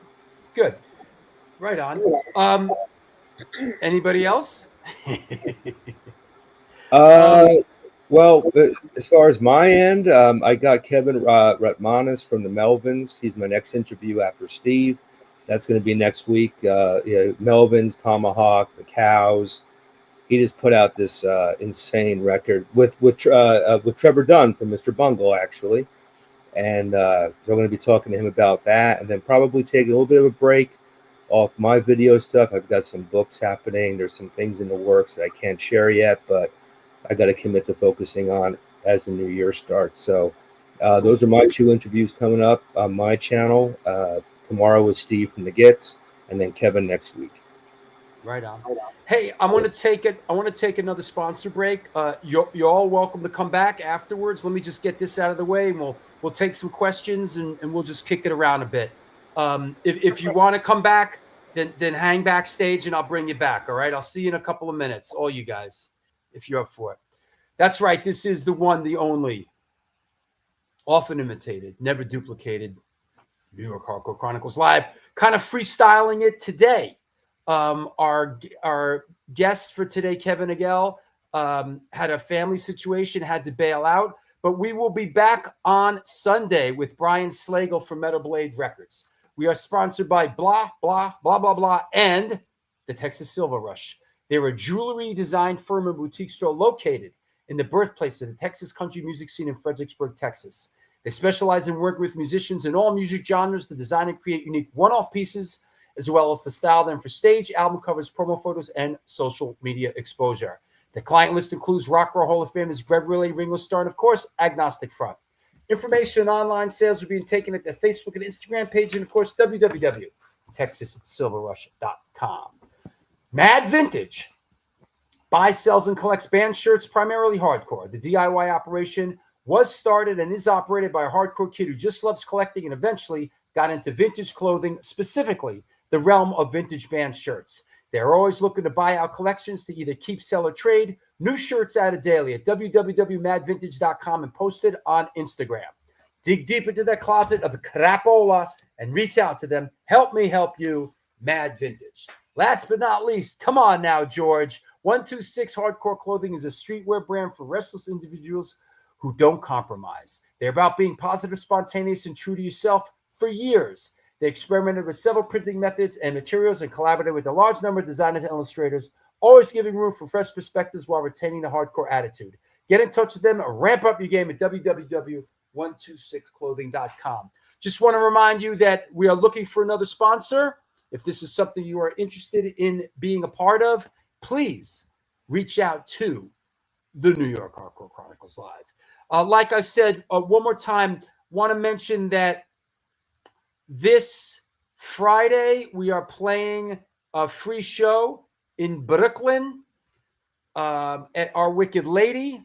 It is Rebelmatic, Incendiary Device, End of Hope, and Ill Rays. That is this Friday. It is free. If it's free, it's for me. It is 21 plus. It is not an all ages show.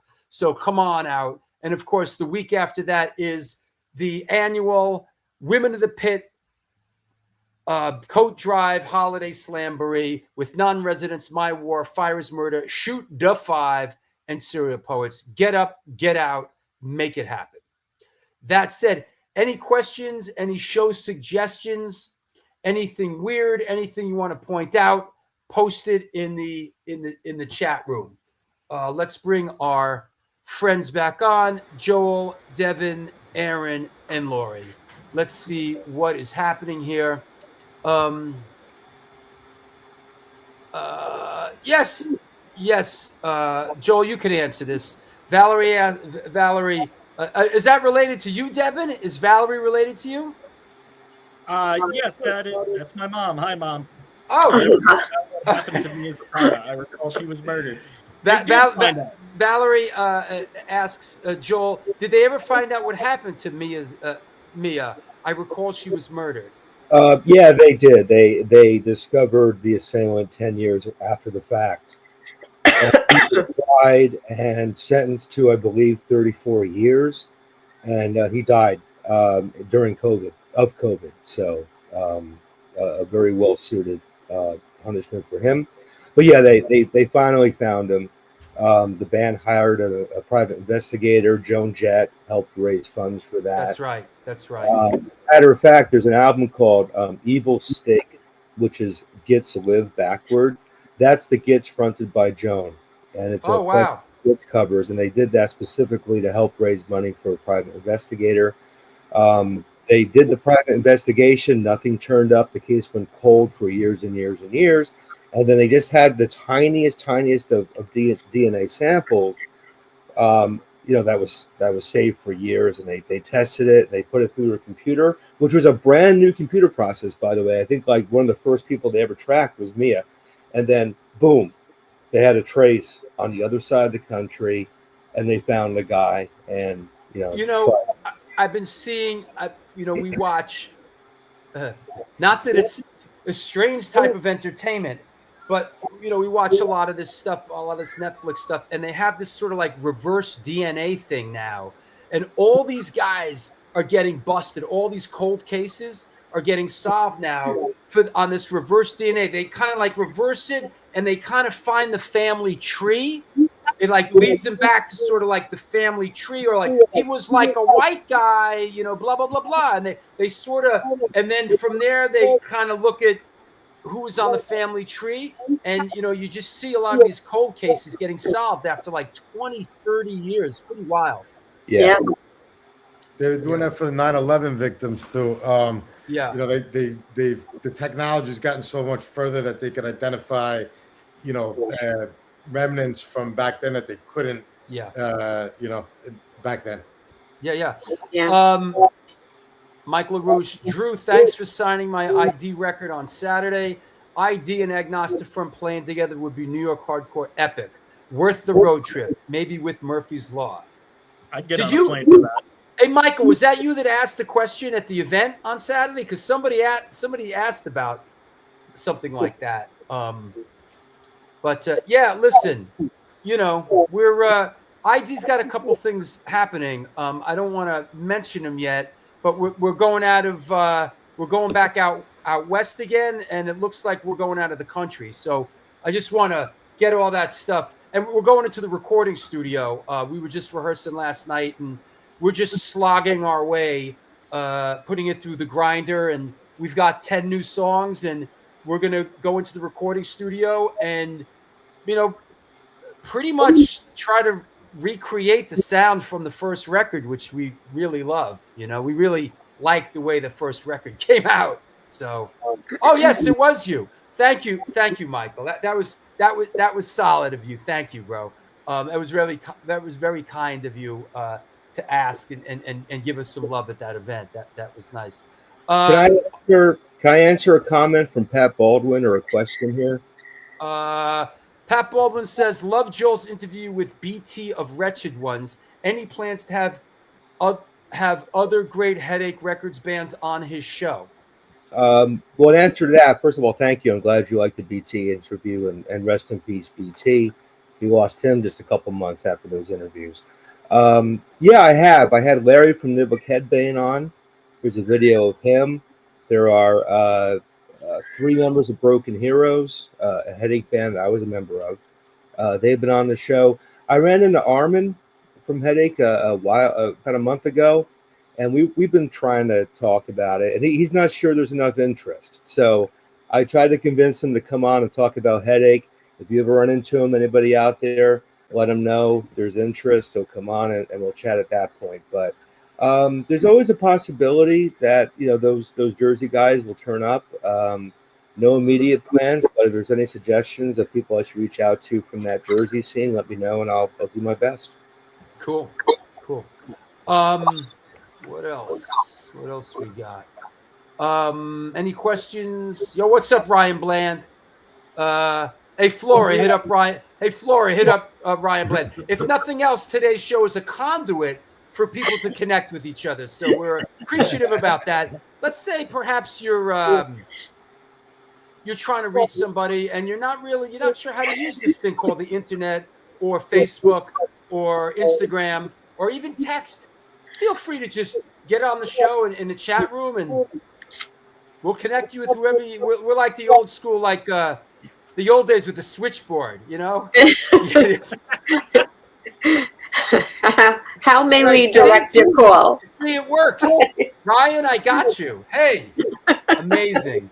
We're one big happy hardcore family here. That's right. What can I do for you? You know. Okay. Who knows what's next? Next will be like a dating site. We'll do actually, Flora just invited me out to coffee. So, right. Yeah. Yes, we're on for coffee. We'll do like a dating site. Johnny Compostu. Oh man, can you do Jello Biafra? When you, I'm a little confused. When you say do, are you talking about like do, or do you mean have him on the show and be a guest? Because chances are I could have him on the show and be a guest. As far as doing, I don't think so. But I'm engaged. I'm sort of spoken for right now. I love my fiance, so I could have him on as a guest if that's what you're implying. Get the guys from Cold as Life. Okay. All right. I got a question for you, Drew. What's the Plasmatics connection? Because that I see, you know, you got another show coming up. I think you had with Stotts from I can't remember his name, Richie Stotts. Yeah.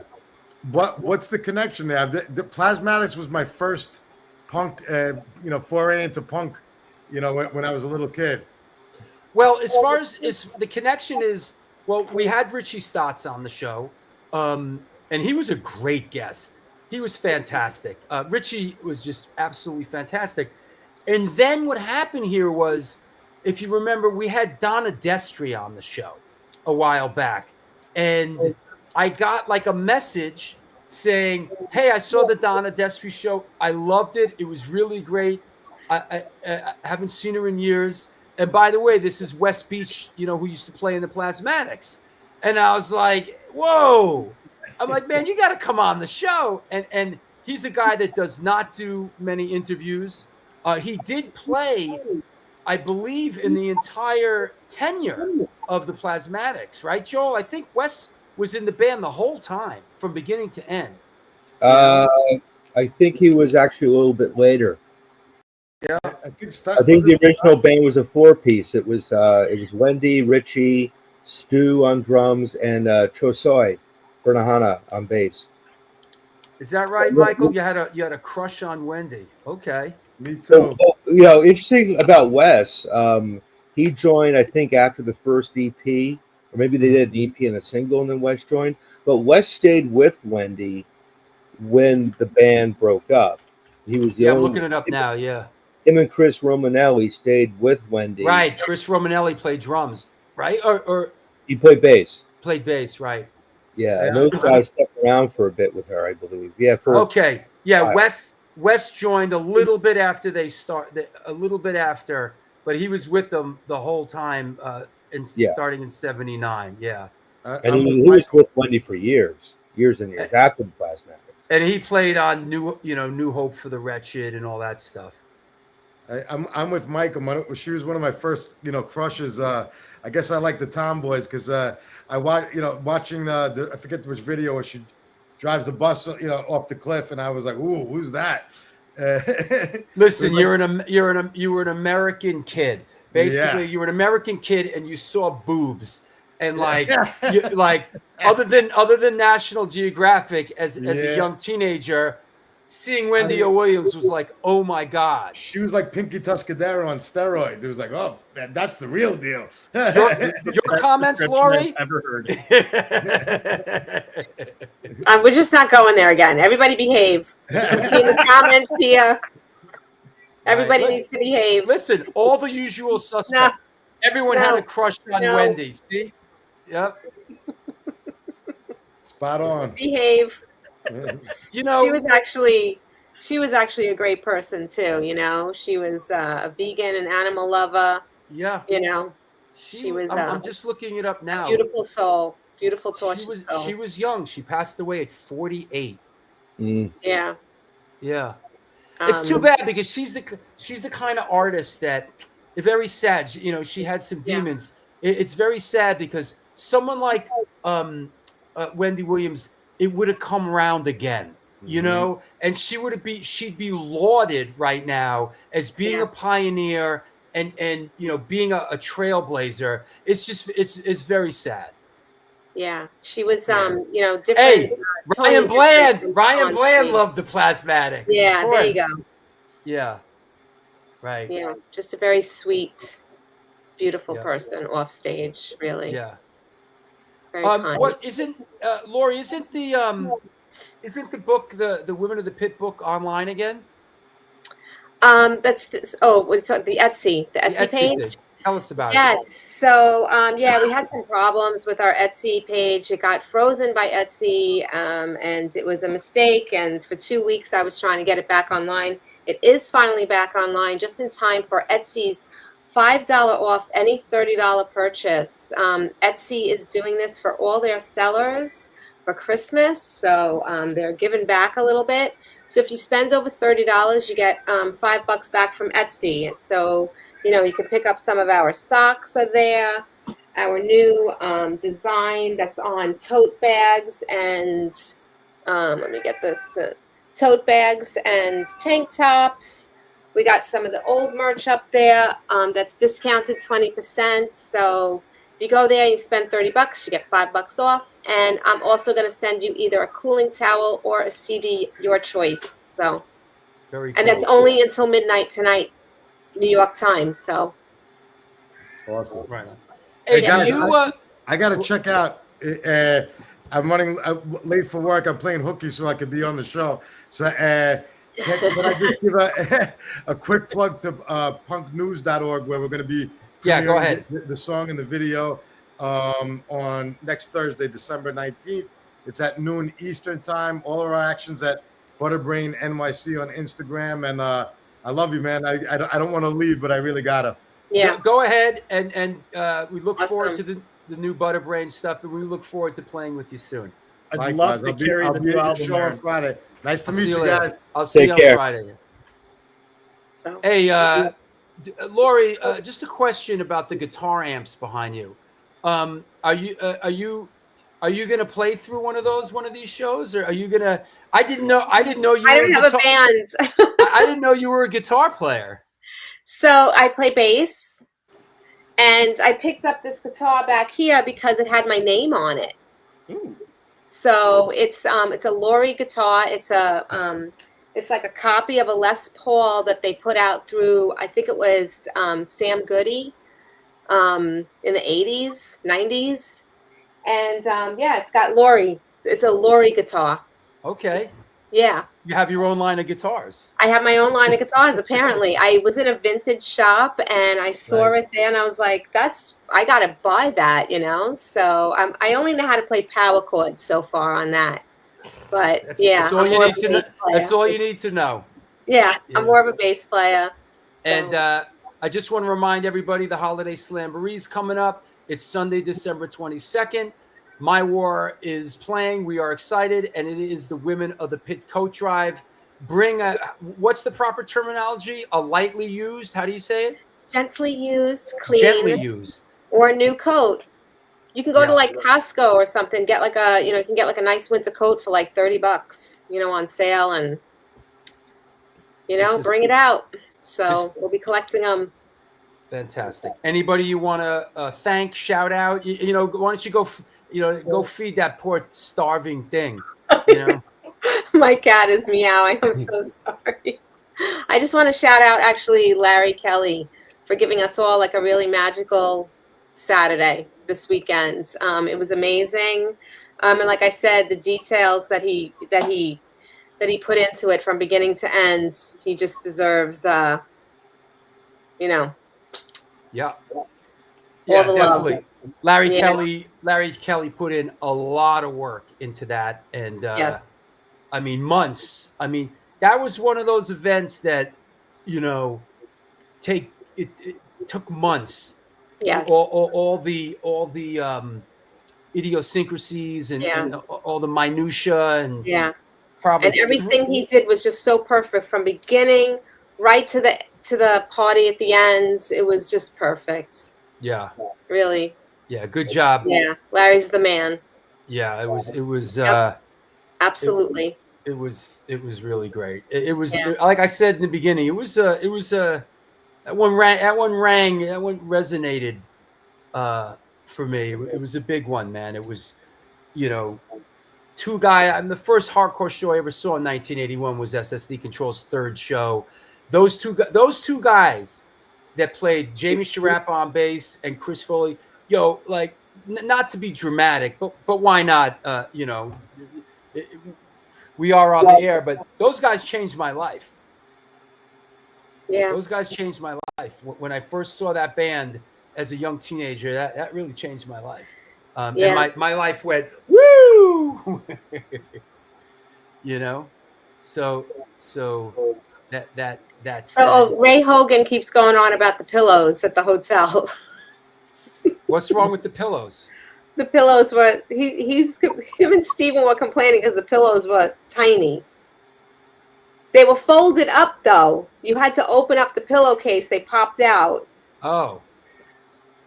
They didn't know that. Is that right, Larry? Yep, that's right. There were other stories that went on there too. I don't know if Lori wants to bring it up, but she ended up having a really severe giggle.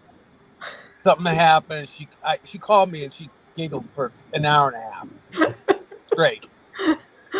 What happens in Danvers stays in Danvers. Yeah. And all I have to say is shout out to Elisa for not breaking her wrist again. The other wrist. God. And that's all I'm going to say about that. Boy. Hey, I was on. I had to go, but I came back. I've been listening a little bit. I want to say, Flora, happy birthday. I know it's not exactly your birthday yet, but excited for you. The non-residence guys, the two brothers, okay? Yeah. Now, we know that Ray and Steven and Drew and Rochelle and Cindy and Josh and Ray Hogan, everybody came up, Rich Zoller, Wendy. But those two non-residence guys, they played in Brooklyn the night before, on the Friday night. They got on a bus at 7 a.m. from New York to get up to Bridge 9 to see this show. And, of course, those guys are very animated because they're big dudes, bigger than me. And they put Vinny on the shoulders and we're running him around in the pit, because Vinny does that. And I don't know if there's any pictures you have, Drew, of that at all, but that was one of the highlights of the show for me. Yeah, it was pretty great. Yeah, I saw a couple of pictures. Yeah, it was great. It was just a great event, and it happens once in a while. Look, I'm a little what's the proper word? We do a lot of events. There's a lot of stuff flying by between you, with you and me, Larry. We got a show, we got this on Friday, and then we got this a week later, and blah blah blah. But what happened on Saturday was really special. Yeah. We'll see. Yeah. I was, that's why I try to plan ahead. Is that me making that noise because of the rain? Say that again? Is that me making the noise because of the rain? Or is it? We can hear you. Yeah. No, it's a little bit, but it's okay. Okay. It's all right. All right. So there you go. Static. But anyway, thank you everybody for coming up and making a special day. Yep. That said, Larry, you want to thank anybody? Shout anybody out? We'll see you. As of right now, we'll see you back in New York for this on Friday. And everybody, please come out and support this show. Listen, we basically bought the room out in order to make a free show, in order for us to get together with all our friends. So please come out and support it. It's free. If it's free, it's for me. Come on through. Larry, anybody you want to thank? Anybody you want to shout out? Nah, just say hi to everybody. All right. The usual. I'll talk to you later. All right. Love you guys. There you go, Larry Kelly in the house. You know, Devin. Anybody you want to thank? Anybody you want to shout out? I want to shout out my wife, my parents, my friends, and always you, Drew, because you do such a great job with the show, and it's always awesome being on. Hey, man, I could not do the show without your support, man. Honestly, DTFM Vinyl Distro, you've been a staunch supporter for a long time, and you are one of my chief enablers. You are an enabler, but in a good, being an enabler, but in a good way. So thank you so much, and all the best to you and your family, and stay warm and have fun in Fargo. I'll talk to you soon. We hope you survive the winter. I'll cut open a tauntaun. I'll talk to you later. Later, my man. Bye. Love that guy. That's awesome. Yeah, he's a good guy, man. Great spot. Great. I'm lucky to have them as a sponsor, man. Yeah, really nice. He's solid. And hey, I've said it a couple times. There's room on the boat for one more. Don't be shy. Reach out. You know. So that said, yeah, Rich, Friday's going to be great. Come through. Joel, thank you. Good to see you. We will see you. We might not see you for a little while, but we will see you with this guy February 19th. It's going to be an epic show. Anybody you want to thank? Anybody you want to shout out? Well, thanks to you for still doing a show today. And letting me talk about the Gits and mention the show that's going to be on my channel tomorrow. Again, that's Glory is Noise TV. Shout out to Carl Agel. I know things got crazy, couldn't make it out, but great dude, solid guy, and looking forward to having him on the show because he's going to be a great guest. So we'll have it back. He came correct. He wasn't irresponsible. He was profusely apologetic, and things happen. And the thing about with the show at this stage of the game, 350 something shows, 350 shows into it. We don't even stress it when it happens. It's like, you know what? Let's just bring everyone on and freestyle it. And these shows are really, really fun because we do have a great community. And Michael LaRoche, what do you say? Throw some money in the kitty well, thanks, bro. I appreciate that. Thank you for the super chat, and thanks for supporting the show, and thanks for being an enabler. So, Joe, we'll talk to you soon. All right. Take care. Happy holidays, everybody. All right. Take care. Talking about this somebody mentioned SSD reunion. Where did I see that? Something about let's do it. SSD reunion now. Oh, Drew, when's the next walking tour? I don't know, but we should do. I gotta look at the calendar. And you know what? After the winter, probably in the spring, we'll do it again in the spring. It's hard to do it because we do Central Park like in the middle of the winter. It's a little rough, but we'll do it in the spring again. Chances are because they are a lot of fun. Where did I see the SSD thing? Hold on. I see a comment down. What do you see? Seeing something I'm not seeing? The pillows. Yeah, pillows again. Oh, we need an SSD reunion in 2025. Now or never. Yeah, I don't think that's happening. John says SSD reunion won't happen. I hear Jamie is a mess and Al has medical issues. I don't know about Jamie being a mess. Fine. I had dinner with Jamie the other night in Salem, and he's far from a mess. He was very unmessy. Yeah. Fine. You might be referring to Springa. I don't know if Springa is a mess, but that's probably it's not for me to say. But yes, Al has a couple medical issues, and that said, so I don't think that's gonna happen. Jamie's okay. I had dinner with Jamie's wife, and me and Rochelle had dinner in Salem, Massachusetts, the other night. Angie is awesome. Yeah, Angie's cool, man. Angie's awesome. Angie was one of the first girls in the hardcore scene when I got in 81, and she was in the pit. Angie was in there in 1981. Oh yeah, she still looks great. Yeah, she's awesome. Yeah. I don't want to spread misinformation. Why not? It's the internet. This is the place for it. Right. Meow. It's all misinformation here. Right. Speaking of pillows, Rochelle made me throw my pillow out. Mm. Did it look like a World War I bandage underneath the? Yeah, it was like you have to. It was like this pillow I probably had for I don't know, probably 40 years. It was like, and all stained. It was my sandbag. I was like, "That's my sandbag," and, throw it out. It's disgusting. There's bugs in it. And I was like, I hung out as long as I could, and then, she bought two new, because you know what happens? You buy these pillows and there's not feathers in them. They're like it's like some bullshit, like poly whatever. And they're gross. And they're horrible.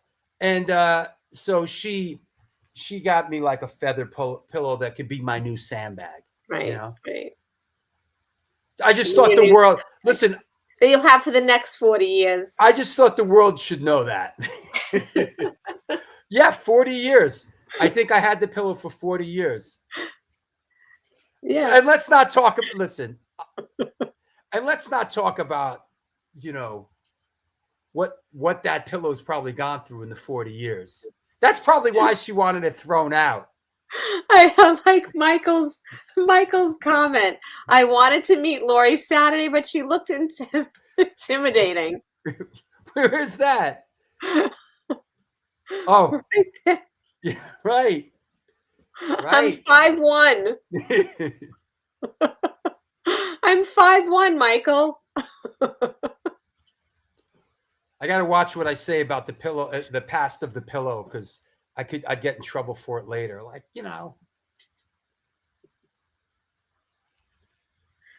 Oh, my goodness. I don't care. It's only a material possession.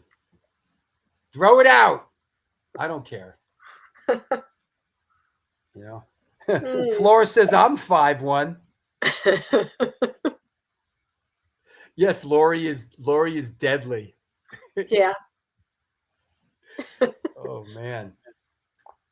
God. Come say hi next time. I say that too to people like look at me and like don't say hi to me, and it's just like, come on. I know. Do I have like resting bitch face? What's going on? Yeah, you do. You're Maybe. like mean. You're like mean. Mean mugging. That's me. Yep. Okay, you said it. That pillow's been under many an ass. I didn't say. I didn't say it. Show today. I didn't say it.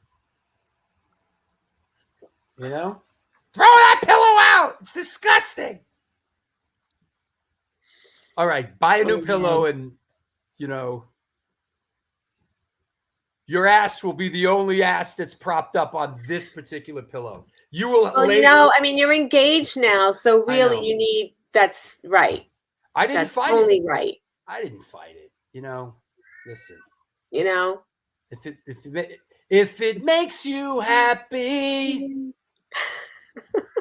I'll prop your ass up with this pillow. If it makes you happy.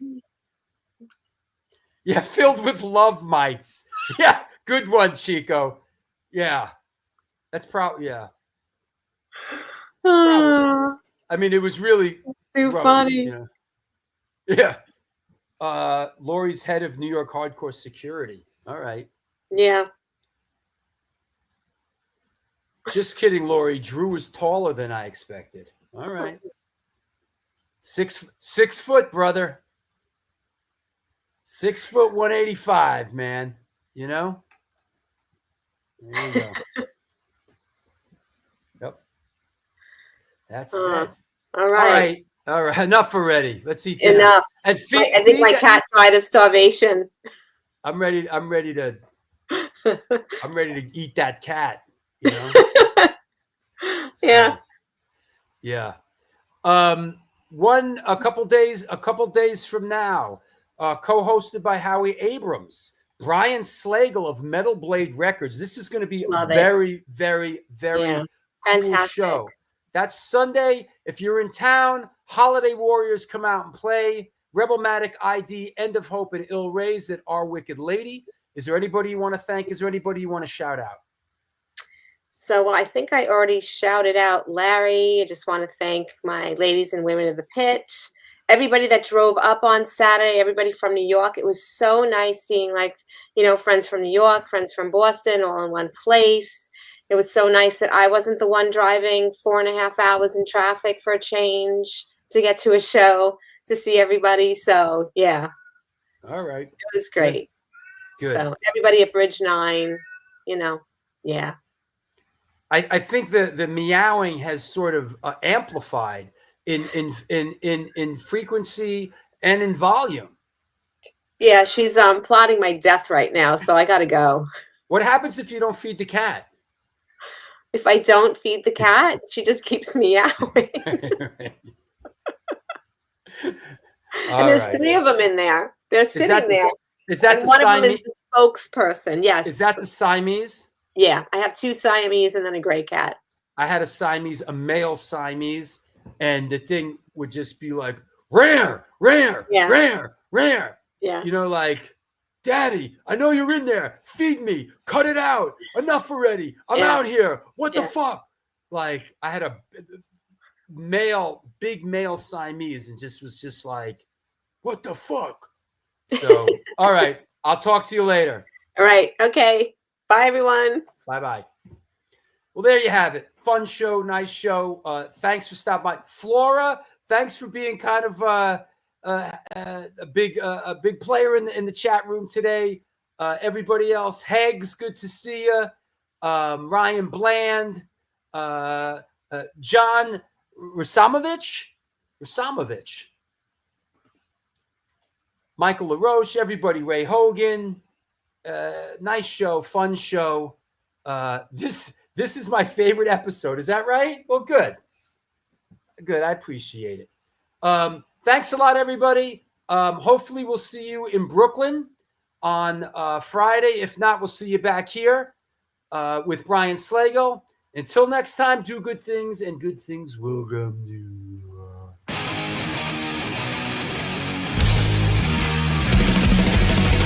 Conditioned by indoctrination.